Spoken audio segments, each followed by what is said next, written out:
So we've kind of had this boom, wow, wow, wow, boom. Let's assume that one of the leaders listening to this or watching this, and they want to, have a James Bond experience in their upcoming product or service. These very intense experience moments, it's especially important to get them right. It's very, very important to say we have this choice between thrill and chill. They're both good. But if it's just thrill, one, it's really expensive for me to do as an organization, and two, it's boring. Hi, this is Adam Lawrence, and I'm on OOMPH by Mahmoud. This is Season 1, O for Oh My God, on magic and surprise in customer and employee experience. And this is the James Bond experience.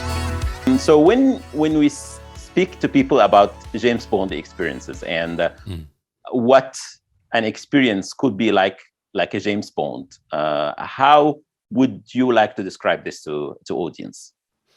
The James Bond experience refers to a pattern which you can see across all different types of experiences, all different types of movies, customer experiences, songs, parties, all kinds of places.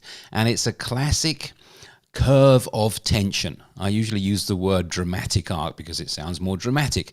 This means that a Bond movie or a rom-com or a rock concert or a cruise, they have a very similar arc of tensions. There are moments when you are really engaged and moments when you are less engaged, and both of those are good. You can think about it as a pattern of thrill and chill. And some patterns of thrill and chill work really, really well together.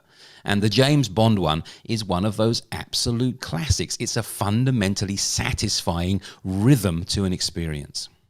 Okay, people would say, how do I know if the one that I'm actually going through is a James Bond experience or not a James Bond experience, right? People normally go consume services, or, if they are employees in a company, they go through their daily life and they don't know, is that as exciting, less exciting? How would you see it? Yeah, so if we think about something like a Bond movie, that's just a great example of this. A classic Bond movie, and of course they play with this from time to time, but the classic Bond movie starts with an action scene which has nothing to do with the story. Often it's sort of at the motorcycle through the market level, or skiing is quite popular at the beginning. Nothing very dramatic, but a bit of shooting, a couple of small explosions, and you're going, yes, it's James, he's back, boom. Yeah, it's that moment of real strong engagement. Yeah. After that, James goes back to London and he gets his briefing and some new toys. It's actually a bit boring, blah, blah, blah. But you're sort of enjoying the moment. Oh, look at that suit. Oh, I love the car. I wish I had a car like that. Yeah. Then James goes off on a couple of sub-adventures, usually at 3 different locations. And each one of them is getting more exotic and more exciting for us and more dangerous for James. The stakes get bigger. So it might be like like Paris, wow. Bangkok, wow. The moon, wow. Like this, yeah, going up and up. Then at the end of a Bond movie, you always get that big confrontation with the evil super genius in the evil super genius base with 500 ninjas or the volcano rocket ship or whatever it is, yeah? And James saves the world and gets the girl in a totally non-objectifying way, etc. Yeah, but it's the biggest moment of the movie in terms of budget, in terms of the frequency of editing, in terms of the volume. It's a massive boom at the end. So we've kind of had this boom, wow, wow, wow, boom. And that's the basic structure. Oh, and by the way, after that, that's not the end of the movie. James has to become human again at the end so we can empathize with him. And this is really important in service design. So at the end, James usually messes up. In a couple of movies, at the end, there's a death. I don't want to give away any spoilers here, but for example, his wife dies at the end of a couple of movies. That's a real downer. But most Bond movies are more fluffy. I don't think Roger Moore could even carry that from the acting point of view. So usually he's tricked in some way by his friend Felix. In my favorite example, he's in a rubber boat on the ocean with the girl, about to, get romantic with her, and then suddenly the American submarine surfaces under the boat. Whoop, whoop, whoop, whoop. All the water runs away, and James doesn't get the girl just yet. And, you think, yeah, James' life is just like mine. You save the world, and you don't get your reward just yet. But I believe that, like me, James will get it soon. So when we are seeing a James Bond structure in an experience, it's got a really strong start. Boom. Then it goes down a bit and it builds in emphasis. Wow, wow, wow. There's an even stronger crescendo. Boom. Oh. And at the moment, a little human moment at the end. I call it the ah. So you've got boom, wow, wow, wow, boom, ah. And that's the classic structure. You'll find the same thing in a rock concert. You'll find the same thing on a cruise ship, the same thing on a whole CD, on a TV series, on a TV episode. Lots of very enclosed experiences where the people organizing the experience really direct it. Yeah, they can make this kind of perfect arc. There are many other arcs, but that's kind of the big classic one.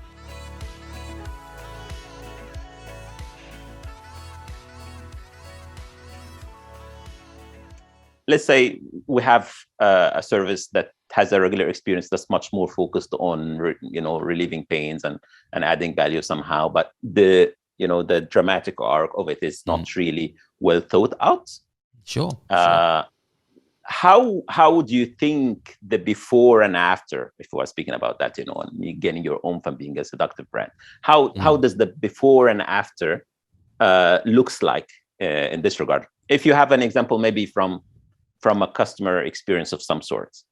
Sure. Well, I think I can speak quite generally about it as well, because Sure. a lot of this, a lot of design in general, and it makes lots of seduction as well, is about what you show and what you don't show.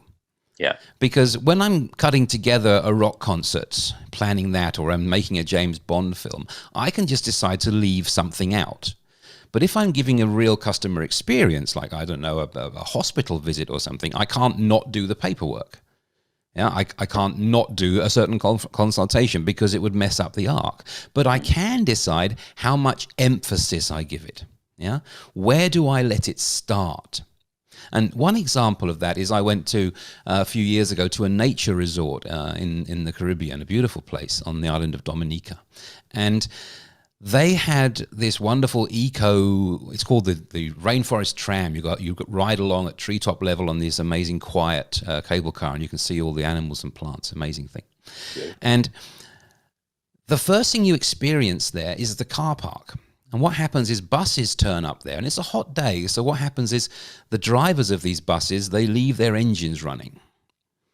And that doesn't really fit. That's a big boom, but it's a bad boom. It's a very, you come in, it stinks of diesel, yeah? They want to keep the air conditioning going, so they leave the engines running, but that stinks of diesel, and it doesn't feel like an ecological experience at all, yeah? So that would be a bad boom to start with this. And they didn't want that, so they did a very simple thing. They put the sign saying, "Welcome to the aerial tram," behind the car park. So you're already in their land, but you only see the welcome sign after that. And then you go in, and the first thing you see is this big vista where the trees open up, and you see a cabin, and you see the pylons that these trams are on going up the mountain, and you think, wow. And so they've consciously made your experience start at a moment which is engaging and positive. Yeah. These very intense experience moments, it's especially important to get them right. If you mess something up when a person is quite relaxed, it's not as bad as when you mess something up when a person is very focused on you and the value they're getting for you. What we're doing when we're trying to figure this out as a team is we are looking at our journey, our customer journey, if you like, the experience people have, and asking ourselves, where do we want this to be engaging, thrilling, and where does it want to be less engaging, and how do we do that? How do we do that? So we might decide that, this thing is a high value moment. This needs to be used more. And one of the first examples that got me actually into I called it experience design back at the time, back in the mid 2000s, was a dentist. Yeah. Now, I'm not a big friend of dentists. I've had to use their services often. I never enjoy it very much. And this dentist, he realized that, if you're paying yourself, as you do in many countries, you go to the dentist and you sit in a chair and they mess around in your mouth for half an hour, 45 minutes. And it's no fun. They say, thank you very much. That's $600. And you go, whoa, that was a lot of money. That's not a great experience. The big boom is at the end. That was and a big boom, negative one. Yeah. Yeah. So he wasn't thinking about this in these terms, but he ended up making a really nice dramatic arc, because what he did was, when you arrived at the dental studio, he wanted to show the value of what's going on there, because you don't know when you're paying your 600 euros. That chair you cost 6,000 or 16,000. I've got no idea how much they cost, but it's lots of money, You don't see the laboratories and stuff like this. So he did a nice thing. He put in a window which you could see from the waiting room into his lab, where he had these 2 highly trained technicians doing amazing work. He made sure there was nothing nasty there, no x-rays or gory stuff, but it was, seeing people working with gold, working with titanium, doing incredible stuff, and seeing all the amazing equipment around them. In front of that, he put his his model railway set, because he said one of the reasons that I'm a dentist is because I love to work with my hands and work with precision. And you can sort of see this connection between this very friendly thing of the model railway and the lab behind it. So actually the waiting room became interesting. It was quite clever, because you could also sit in a place where you didn't have to look at that if you're one of those nervous people who didn't want to see metal and things like this. But it was nicely done. So that made that waiting moment a nice boom at the beginning. Then another thing they did was that at the end of this, they'd end up by, if it works, you can't always come out looking pretty, but if it was possible, they'd do some kind of after moment with you. They would show you your smile. There would be a big smile. I can imagine a selfie moment, something like that could be really, really fun to do. And they actually got you to pay beforehand. So they made an estimate of the cost that it would take for that session, which is usually a bit high, and they tell it was a bit high. And in almost all the cases, at the end of the session, they'd said, okay, so we'll refund the excess. Oh, okay. Now that's quite smart, isn't it? Yeah. Is it? So is. you're coming out not with an aching face and a big bill, but with a maybe a slightly pain, but still a selfie, a smiling selfie of your great new teeth, and the bill's already paid. You might even get a refund. Yeah, and that's definitely very smart on the part as well. Yes, and it's smiling and shaking hands with people, and smiles are really actually the product if you're a dentist. Is people's smile. I think that's really, really smart, because he didn't actually change anything. Okay, he put that window through. He made something visible that wasn't visible before. That's always a choice that we have. What do we make visible? Are we an open kitchen type service, or are we a closed kitchen where people come in with the food under a cloche and say, "Voila, monsieur." They're 2 very different choices that we make. And he changed the sequence of one thing. He put the billing before rather than after. You had to confirm it at the end, but it was basically done. And I think that's rather brilliant.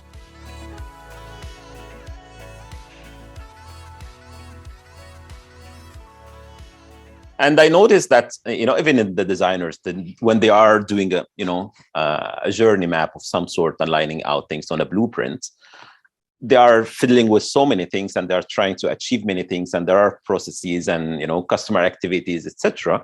And that element of the arc may go lost. Yes. In the overall view on things.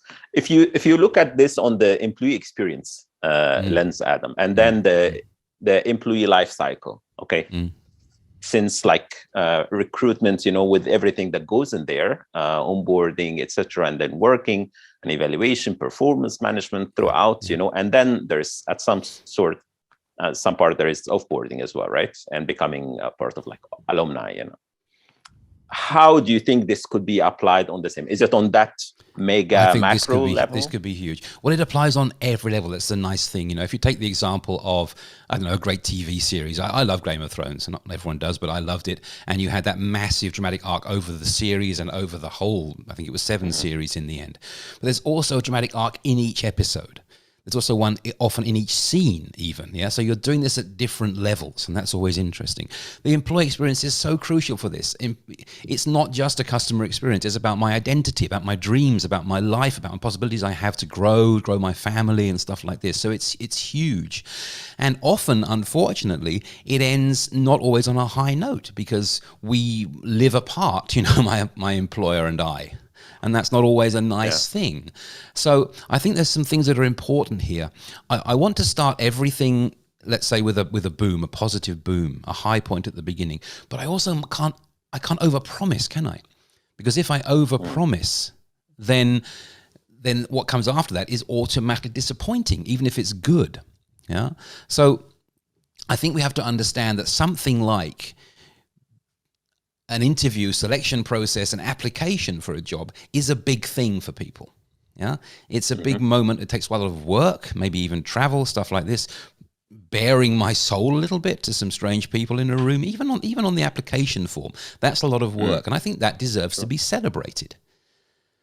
Yeah. Now, how could we find ways to make people feel proud about having sent in an application? Yeah, that might just be a little bit of feedback. There are wonderful things today like Video Ask, where you can just record a 20-second video and send it back. Yeah, that would be a little boom for somebody, even if they get turned down. This is what I liked about your application. Sorry, we've got no space for you next time, but maybe next time. This kind of thing. There's that difficult phase. I mean, this is practically difficult, but it's also really bad for the dramatic arc if you show up at work and you can't start yet because you get your computer next week. I mean, really? Why is that still happening? I know there's security issues and stuff like this, but it's about where do we choose to put a priority? And let's put a priority on someone starting well. Then when it comes towards those assessments and so on, yes, they are opportunities where things might go up. Someone might level up, like going from the Paris scene to the Moscow scene in James Bond, but it might also be they end up staying in Paris. And how can we make that not to be a disappointment? Yeah. So making every assessment useful, genuinely useful. I know this is a no-brainer for most people in HR, but it's often not shown how much effort there is behind that. And again, in this dramatic artwork, it's not usually about changing what you do. It's changing what do you put the spotlight on? Shall we show them how we assess them, how we planned our positive, useful feedback for them? Coming to the end, I mean, it's massive, isn't it? Well, yes, we have the company parties and stuff like this, and that's great because our natural human instinct is to celebrate this because we know it's the end of a story, and the end of a story needs, well, in Shakespeare, it's a death or a wedding. There's no other options. Yeah. So which one of those do we make it into? And how can a company, I'm not giving examples here because it depends on the culture, but how can a company organization contribute to that, to celebrating someone as they go out? I think that's got better with social media because you're getting the sort of thank you posts for people, which some are quite proud of. These are some great things that you did. And we have records on people. We can go to their personal records and look back and say, these were sort of 4 or 5 highlights over their career. Maybe it's worth mentioning them again. Yeah. And make that into a celebration and have space for that human moment as well, which I think often takes care of itself in those situations because people are saying goodbye and that's always a human moment.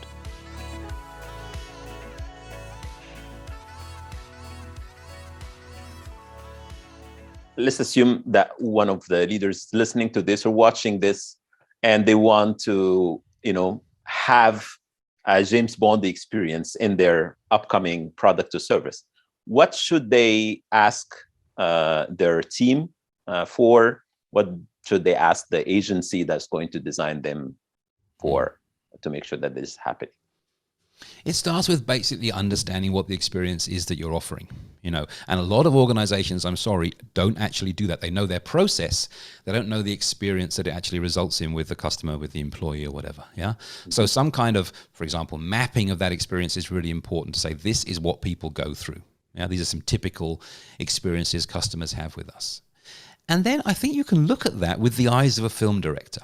Yeah. You can say, how do I make this start powerful without overpromising? Yeah. Where are parts here where maybe I should get out of their way for a bit and fade into the background, leave them alone? And where is my strong finish, or at least finish for now moment. Yeah. And where are the human moments in this as well? And see if that makes a pleasing rhythm. It's very, very important to say we have this choice between thrill and chill. They're both good. But if it's just thrill, thrill, thrill, thrill, thrill, thrill, one, it's really expensive for me to do as an organization, and two, it's boring. You know, that's we've all seen, I don't know, Transformers 2. Yeah, it's just like, you know, it's just too much. I've seen it before. Yeah, it's nice to have those quiet moments, but it can't just be chill, chill, chill, chill, because I'm not engaged enough at any point. Yeah, even if you're my insurance company, I don't want to hear from you for 15 years, and when I want you to be right here. Yeah, so that's a moment of really making it thrilling for me. And looking, do we have a good rhythm of this? What's the balance like? Do we leave them alone for too long? Or do we overload them? And you can find this out by talking to the people who work on the front line or talking to your customers. Get the stories from them. And then you will see this is satisfying. And if it's not, you look at it and you say, how do we put more emphasis here? How do we make this special? There's the classic story of the little lady who goes along to the bank. She's paying her mortgage off. She's been paying it off for 30 years or something. It's the last time. You know, she's paying it by check at the window every day because this is sort of, you know, she's not this time she wouldn't have been generation to have internet and stuff like this. And she puts over her last check to pay the last installment on her house. That, you know, her husband's died, you know, it's finally hers. And the bank clerk goes, thank you, next. Oh, okay. Because they had no way of knowing, sitting in that chair, that this was this person's last moment. But the organization knew that. The organization knew that for 25 years already. Definitely. Yeah. So why is that not flagged? Why cannot that be a special moment? And no, that might not bring more value to the bank through that particular customer, but others around will see it. And she will tell people about it, and she'll make recommendations. She might even start an account for her grandchild, whatever, all these cliches, whatever it is. But the point is, we can know these moments need to be special. These moments need attention, as long as we understand what is the underlying experience. Thanks, Adam. That was really amazing. I really enjoyed this. And thanks for having me. I now have to put on a dinner jacket and a tie and jump out of the window onto a zip line and zoom off to the next building somewhere. Yes. Tanya Luna on Alive. It's the title. James Samberry, and I'm on Stunning Moments. Michael Russell, and I'm on X-Raying Surprise.